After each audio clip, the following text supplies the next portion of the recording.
कल रात जब आरफ का मैसेज आया ना, तो नैना का दिल एक अजीब सी कश्मकश में था। मिलने के लिए हाँ तो कह दिया, पर अंदर एक तूफान सा चल रहा था। तो चलिए देखते हैं कि इस पहली कॉफी डेट पर उनकी कहानी आखिर क्या मोड़ लेती है। मैसेज बड़ा सीधा सा था। कल शाम 5 बजे कॉफी पर मिल सकते हैं। नैना ने हाँ तो लिख दिया, पर उसका दिल और दिमाग दोनों बस एक ही सवाल में उलझ गए कि आखिर आरव उससे मिलना क्यों चाहता है। क्या ये बस एक दोस्ती की शुरुआत थी या कुछ और?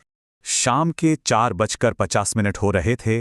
नैना एक प्यारी सी कॉफी शॉप के बाहर खड़ी थी, हल्के गुलाबी सूट में, और बार बार अपना फोन देख रही थी। उसके मन में न जाने कितने सवाल थे, पर सबसे बड़ा सवाल एक ही था कि ये मुलाकात उसकी जिंदगी में क्या बदलाव लाने वाली है। तभी उसके ठीक पीछे से एक जानी पहचानी आवाज आई। नैना ने जैसे ही मुड़कर देखा, एक पल के लिए तो उसकी धड़कन ही रुक गई। सामने आरव खड़ा था, काली शर्ट और जैकेट में, बिल्कुल किसी फिल्म के हीरो की तरह, और उसकी आंखों में वही हल्की सी मुस्कान थी जो नैना को पहली मुलाकात से याद थी।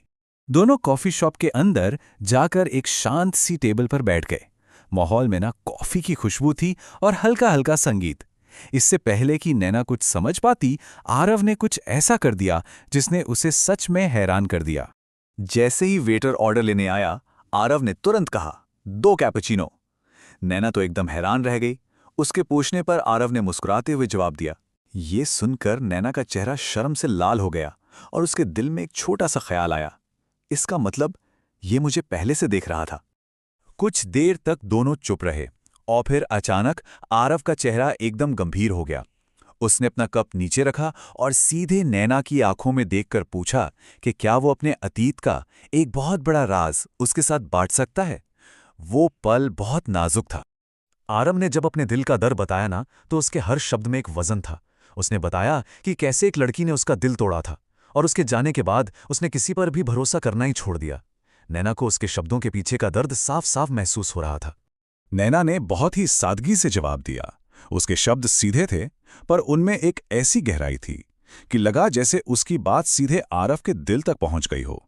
और उसी पल उन दोनों के बीच एक अनकहा सा गहरा रिश्ता बन गया। कॉफी डेट खत्म होने को थी। दोनों एक सुकून सा महसूस करते हुए बाहर निकले, पर उन्हें क्या पता था कि बाहर एक ऐसा तूफान उनका इंतजार कर रहा है जो उनके इस खूबसूरत पल को हमेशा के लिए बदलने वाला है। और जैसे ही वो बाहर आए, अचानक बारिश शुरू हो गई। आरव ने फौरन अपना छाता खोला और नैना को खींचकर अपने बिल्कुल पास कर लिया। एक ही छाते के नीचे चलते हुए नैना का दिल इतनी जोरों से धड़क रहा था कि उसे अपनी धड़कनें साफ सुनाई दे रही थीं। ये पल किसी सपने जैसा था।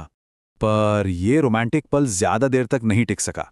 अचानक उनकी नजर सड़क के दूसरी तरफ खड़ी काव्या पर पड़ी। काव्या की आंखों में गुस्सा और जलन साफ साफ दिख रही थी और वो एक तूफान की तरह सीधा उन्हीं की ओर बढ़ रही थी। काव्या की ये शब्द जैसे जहर में डूबे हुए थे। उसने पूरे माहौल में कड़वाहट खोल दी। ये सुनते ही नैना का दिल जैसे बैठ सा गया। उसे उसी पल एहसास हो गया कि ये कहानी अब उतनी सीधी नहीं है जितनी वो अब तक सोच रही थी। उस रात नैना अपने कमरे में अकेली बैठी थी। दिन भर में जो कुछ भी हुआ था, बस वही उसके दिमाग में एक फिल्म की तरह चल रहा था। उसका दिल और दिमाग दोनों एक अजीब सी कश्मकश में थे। और तभी उसके फोन की स्क्रीन जली। आरव का मैसेज था। उस एक संदेश ने नैना के उलझे हुए मन को जैसे एक उम्मीद की किरण दे दी। मैसेज पढ़कर नैना के चेहरे पर एक हल्की सी मुस्कान आ गई। उसने जवाब दिया, मेरे लिए भी। उसे लगा कि शायद यही उनके रिश्ते की असली शुरुआत थी। इन सारी उलझनों के बावजूद वो रात तो उम्मीदों से भरी थी, लेकिन अगली सुबह कॉलेज में उस उम्मीद को एक बहुत बड़ा झटका लगने वाला था।